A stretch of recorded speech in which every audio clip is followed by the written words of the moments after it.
Now let's see how can we insert values during runtime. In the earlier program, we inserted values through the program code.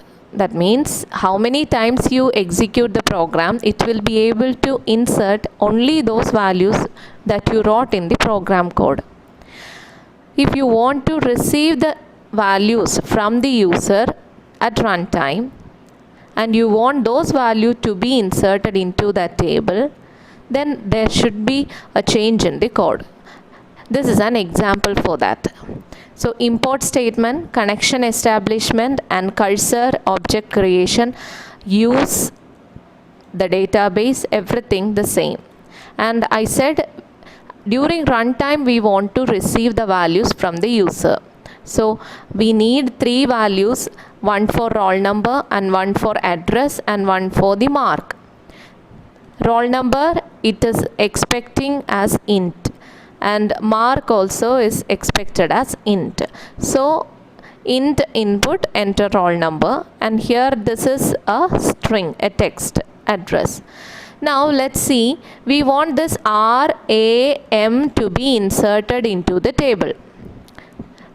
There is a change in the SQL command now. As usual, insert into result values. Earlier program we wrote those values 1 and the address and the marks here. But now we are going to write some symbols, percentages, percentages, percentages. These are the placeholders. That means these will be substituted by some values. It's an indication to the interpreter that these will be substituted or replaced by some values.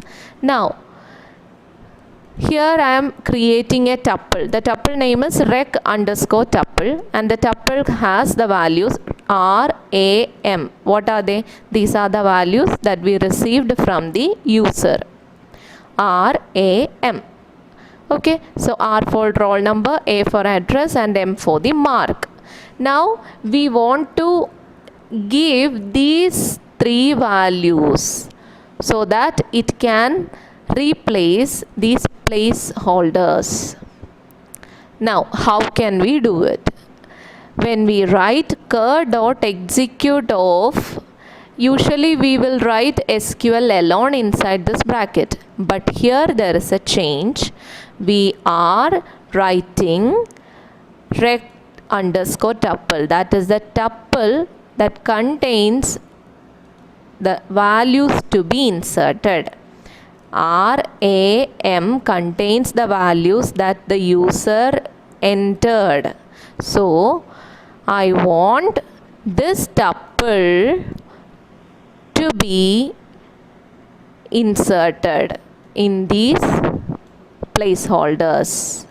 Okay, so all these symbols will be now replaced at the time of execution of this SQL command. And as usual I am executing commit statement. Then to see the success I am giving a command, a print statement here, and since we are opening this connection we have to close it. Now before the execution, once again let us see what is the status. So select star from result, it has only 1 row. And now let us go back and execute our program. Enter roll number. See the difference. Earlier it inserted values that we wrote in the program. Now we are asked to enter the values. Row inserted successfully. Let us see whether it is done. So select star from result. See, this is the second row which is inserted now.